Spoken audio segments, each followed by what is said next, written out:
Baik, di sini saya akan menjelaskan tentang pengertian pajak pertambahan nilai, yaitu pajak yang tidak langsung dikenakan atas konsumsi barang kena pajak atau BKP dan jasa kena pajak atau JKP di dalam wilayah Indonesia. PPN dipungut dalam setiap tahap produksi dan distribusi, mulai dari produsen hingga konsumen akhir.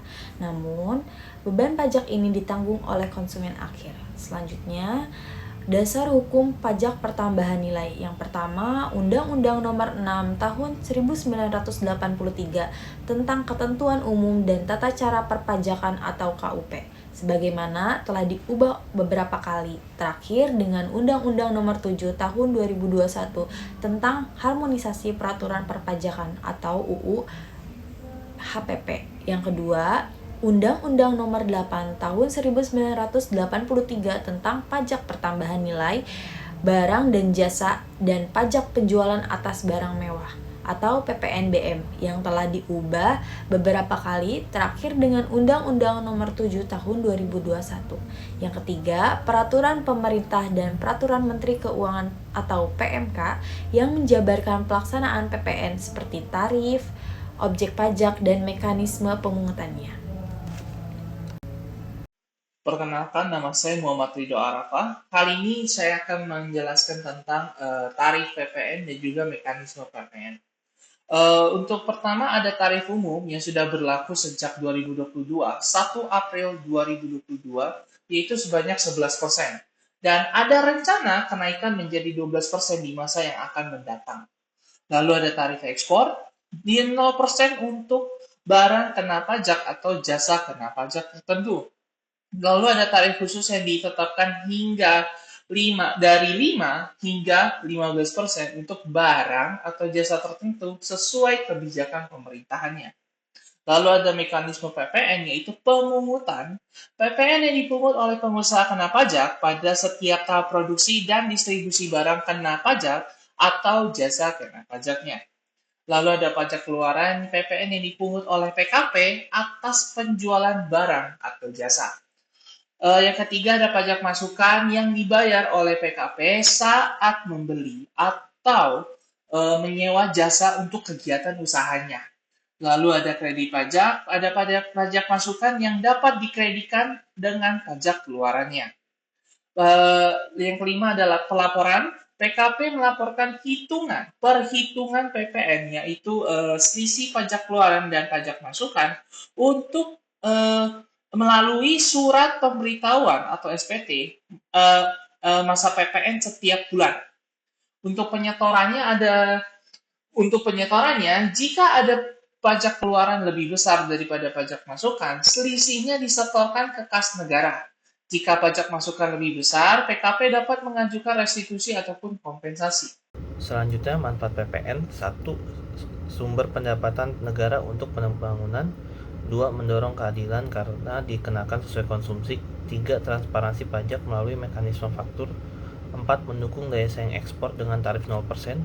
Meningkatkan kepatuhan wajib pajak. 6. Menjaga stabilitas ekonomi melalui penerimaan pajak yang berkelanjutan.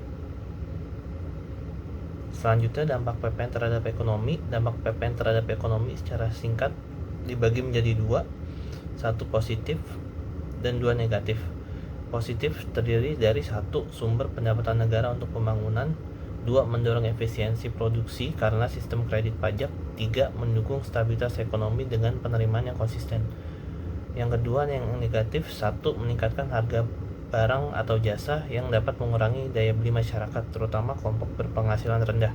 2. Beban pada konsumen akhir karena PPN ditanggung oleh pembeli. Ya, selanjutnya kita akan membahas berupa pelanggaran dan sanksi PPN. Apa saja sih tindak pelanggaran PPN itu?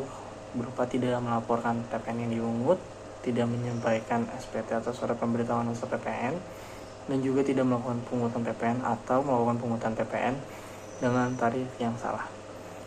Lalu apa aja sih sanksi yang bakal dikenakan? Sanksinya terbagi menjadi 2, administratif dan juga pidana. Sanksi administratif itu berupa denda, bunga, dan juga kenaikan tarif pajak apabila telat melaporkan atau tidak melaporkan PPN.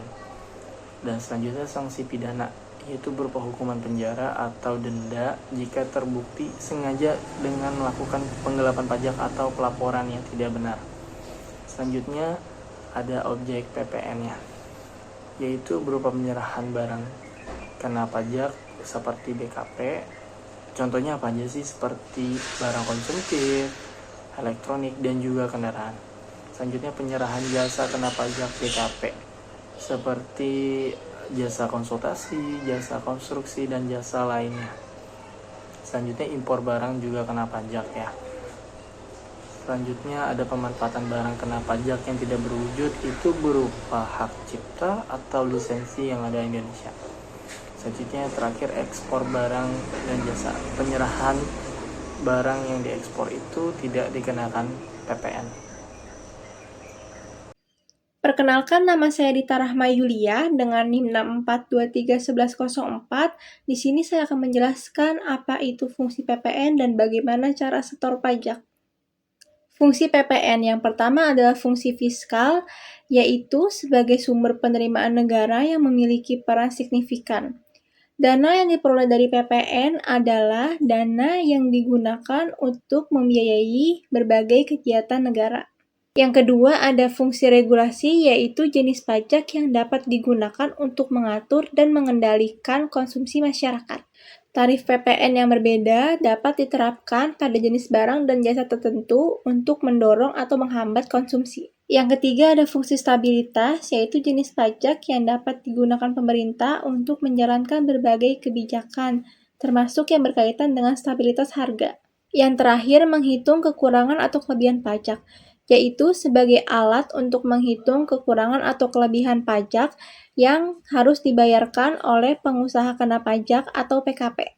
Selanjutnya, cara setor pajak. Langkah pertama, masuk ke laman djponline.pajak.co.id, lalu masukkan NPWP dan kata sandi Anda. Yang kedua, pilih menu layanan, lalu pilih e-buy link. Yang ketiga, klik buat kode buy link. Langkah keempat, isi masa pajak, jenis pajak, dan jumlah setor PPN. Yang terakhir, klik buat kode buy link dan dapatkan kode buy link beserta NTPN atau nomor transaksi penerimaan negara. Bukan objek PPN. Yang dimaksud bukan objek PPN adalah barang atau jasa yang tidak dikenakan pajak pertambahan nilai. Untuk barang seperti barang hasil pertambangan dan pengeboran yang diambil langsung dari sumbernya, seperti minyak, gas bumi, dan batu bara, atau barang kebutuhan pokok seperti beras, gula, daging, dan telur, dan juga uang emas batangan dan surat berharga. Untuk jasa yaitu jasa kesehatan seperti dokter atau rumah sakit, jasa pendidikan, sekolah dan universitas, jasa keagamaan, ibadah, haji, dan pemakaman, jasa sosial, panti asuhan, dan rehabilitasi. Studi kasus. Balai Diklat Keuangan melakukan pengadaan ATK untuk keperluan pelatihan klasikal melalui Marketplace X yang tergabung dalam sistem informasi pengadaan pemerintah sebesar Rp20 juta pada tanggal 10 Juli tahun 2023. Berapa pajak terutang dan bagaimana pemungutan pajaknya atas pembayaran belanja yang dilakukan oleh Balai Diklat Keuangan tersebut? Maka untuk itu rumus PPN adalah DPP atau dasar pengenaan pajak dikali tarif pajak 11%. DPP atas pembelian ATK tersebut adalah Rp20 juta. Maka Rp20 juta dikali 11% sama dengan Rp2.200.000. Maka PPN terutang yang wajib disetorkan adalah Rp2.200.000.